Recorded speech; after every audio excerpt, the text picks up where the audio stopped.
Okay, thank you. We'll start with moderator question, Rajeev and Barbara, and then we'll go to questions in the room and online. But firstly, massive congratulations on winning the mixed doubles Australian Open Championship. Just describe what it's like to have that trophy. Me? Okay. Yeah, look, it's phenomenal. This is Barbara's third time in a row. I was lucky to be next to her for two of them. But, you know, this is what we play for. We play for Grand Slam titles, and, you know, me as a doubles-only player now, you know, this is half of it for sure. So, you know, to be able to share this moment with her and, you know, our teams and our families and all that, it's pretty special. As a kid, this is what you grew up thinking about, and so for us to do it again is pretty awesome. Thank you. Any questions in the room before we head online? What's the feeling of the third one? How does it compare? I mean, it's amazing feeling. Like, you know, pretty much it's somewhere in your head, you know, like somewhere really, really far away. You try not to think about it. But yeah, I mean, pretty much not really during the match, but I mean, before the match, I really got it on my head. And I was just like, I mean, yesterday when I did the press conference after our doubles finals, I was like, you know, I really, really wish to you know, to get the third one in a row. And I mean, now it's happening, and you know, I'm just extremely happy that, I mean, me and my partner, all of my partners, but I mean especially Rajeev, because it's the second time for us together, so that they, you know, they wanted to play with me, and that we've been doing, you know, that we had such a good chemistry, and that we've been doing so well. So I just really, you know, I just cannot, you know, I'm just really grateful, and I mean, I just cannot thank them enough for, you know, giving me this opportunity to make 3 in a row. What were the circumstances of you not playing together last year? Sorry? What were the circumstances of you not playing together last year?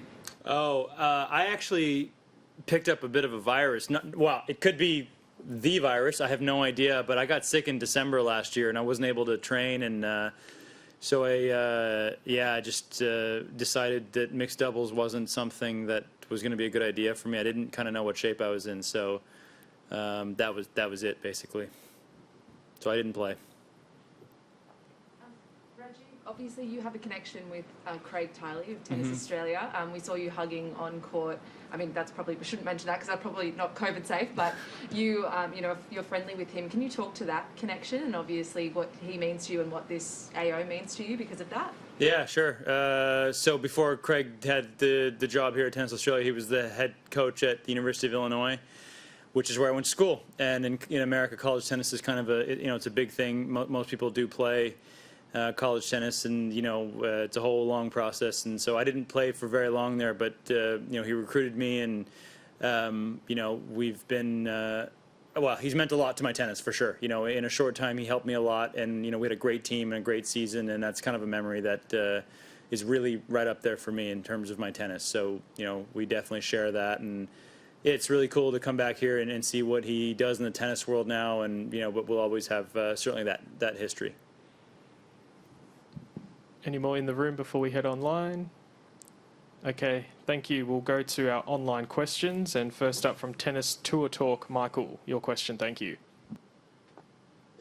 Good evening to you both, and congratulations on your victory. I wanted to ask you both, what makes you such a viable team out there? Where does the chemistry come from? And does it get any easier you know, now that you've won you know, 2 titles? Go ahead, you go. First of all, thank you so much.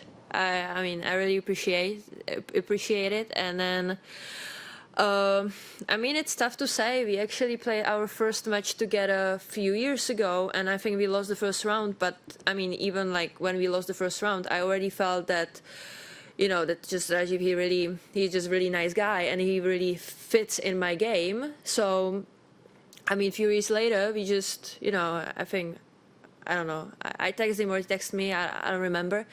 But we tried it again, and I mean, for a second time, it just worked out so well. And I just feel that, you know, we just, I think we understand each other on court and off court, and he's just really easygoing. He's just like really, really, it's just. I'm glad you think so. Really easygoing, yeah.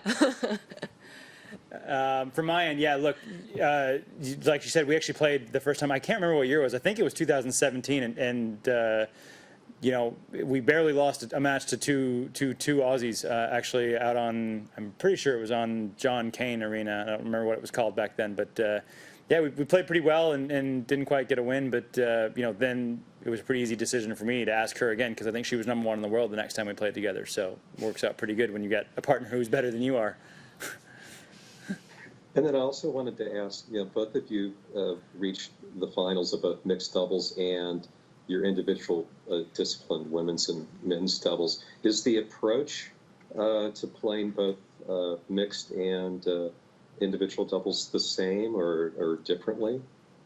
Well, for me, I can't speak for her, but for me, I play my best when I play with people that I get along with and enjoy, and you can feel like you can feed off their energy, they can feed off your energy. I mean, it's the great part about doubles is it's a team game, and in tennis, it's, in singles, it's not like that. So when we get this situation where we can actually, you can take help from somebody and you can help somebody else, I think it's important to have that chemistry and connection. So in that aspect, I think it's really similar. There's obviously maybe some tactical things that are different, but I think in that aspect, it's really similar. Okay. Well, thank you very much. Again, congratulations to both of you. Thanks. Thank you. Thank you. Our next question comes from the New York Times, Ben Rothenberg. Congrats to both of you.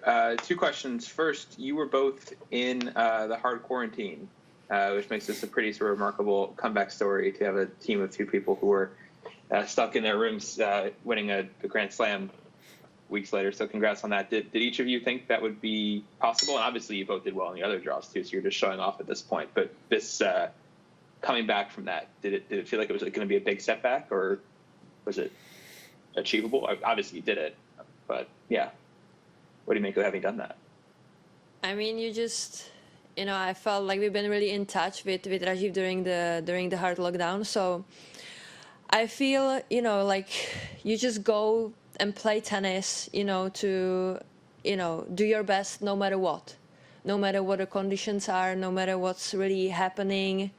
You just, go out there and you just try to forget on everything when you are on court, and, just try to play your best tennis. And I mean, even we were in a hard lockdown for 14 days and we didn't have an opportunity to play.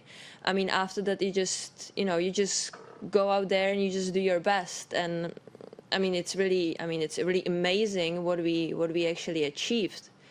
I mean, just in like these last couple of weeks. But I mean, I just feel, I just feel really grateful. I just feel really grateful, and I mean, I'm just really happy that even, we had to go through this hard quarantine and stuff. It just worked out well, and maybe that was the key, maybe to win the tournament. Like, who knows? And Raj, I guess some sort of question to you. But she said you two were in communication during the quarantine. What sort of stuff were you keeping up with each other? Yeah, in that time? just kind of checking in. Obviously, it's a tough situation. Look, there's no way around it when you're in a room, but that's what this country decided to do, and rightfully so. And I think we were all in a situation that wasn't ideal, but the best you can do at that point was sort of, check in with your friends, check in with, other people that are in the same situation, and it helps get through it, for sure. It helped me get through it. And to answer your first question, just about sort of was it achievable? I think you kind of have to take it day by day at that point. For me, it was like, okay, this is day 1 out. What are we trying to do? Don't overdo it. I played tennis I'm 36. I've played tennis for 4 years. I'm not going to forget how to do it in 14 days. And, it was just a matter of trying to make sure that physically and mentally you feel like you're in the right spot. And, thinking about winning a tournament is way far away. It's just what are you going to do day by day, Yeah, and then one more thing from me. The French Open and U.S. Open last year both did not hold mixed competitions, I think. And so were you at all worried that this mixed would get canceled as well, that mixed might sort of get caught, in the cuts that are coming around the COVID restrictions? Or how happy were you, I guess, that this tournament did hold mixed? And do you hope that it becomes a more reliable part of the calendar this year. Yeah, I mean, it was unfortunate for sure that the other events didn't have it. I was, really excited that this one did, and was I ever worried it was going to get cut? Maybe. I mean, yeah, I think when you have situations with government and different things and capacities and all that, I think, yeah, you are worried probably. I tell you what, I wasn't worried that the singles was going to get cut. So, definitely, these are the first events to go, but I'm glad they were able to pull it off, and I hope it continues. I think it's one of the more fun events to watch, even as a tennis fan. I think it's pretty cool, and mixed doubles is played, recreationally at that level quite a lot, and I think it's very different than men's doubles, I'll say. So I think it's a lot of fun for us to play and really to watch if you're a tennis fan. Thanks, guys. Congrats. Thanks. Thank you. Next question from Tennis Channel, Matt Fitzgerald. Hey guys, well done today. Just curious, in your second round, you had to save a match point to get through a tough spot and then end up winning your last 7 sets to win the title. When you come through a difficult situation like that, does it become more freeing on the court? Because we see that quite a bit in tennis. Naomi did the same thing as well, and that players, come out of a jam and are able to really produce their best tennis after that point. Yeah, I think in the last time, we were talking about that actually, the last time we won, I don't know if we saved a match point a couple of years ago, but we were getting killed in our first round match, and we ended up sneaking through in a breaker and then maybe another tiebreaker, and then we kind of got better as the tournament went on, and I think probably that has, to what you're saying, it has some truth. I think a little bit of experience also has some truth, that you sort of find your form a little bit better. We played a few more matches and kind of got the competition under our belt, if you will. Both of us, like Ben said, were in the hard lockdown, so it was maybe a bit of fitness, a bit of just generally getting better as the tournament went on. So I think it was probably a combination of a lot of things in this particular situation. Thank you. Thank you. And final question from Tennis Tour Talk, Michael. Thank you. Just wanted to find out from both of you, you had the opportunity the last couple of days to be able to play in front of fans again, and I wanted to find out, especially for the final tonight, how important it was to each of you to be able to win and to celebrate with fans there watching you. I mean, to me, it felt amazing, after so many tournaments, not really having any fans, that we could actually have some people coming out and just, support us and cheer for us. So, I mean, I really enjoy it, and it was really nice, to celebrate it at the end with, with some fans. And, I mean, I just really appreciate moments like this. So, because, last couple of tournaments, it wasn't really possible. So, I mean, I just hope it's gonna get better soon, and we're just gonna have more opportunities to play with the fans on the other tournaments. Yeah, and it was just extra special, I think, in this particular case, because we played Aussies in the finals too, and we played Aussies last time, so maybe it was a bit more, and so yeah, it was great. Playing with fans is what this is all about for us at this point. At this level, you want to play a Grand Slam final in front of people that want to be there to watch you. So it was really cool, even though not. I guess we had more support than maybe I thought, but obviously most were cheering for our opponents, but it was still great. Well, again, congratulations to both of you, and thank you for your time tonight. Thanks. Thank you.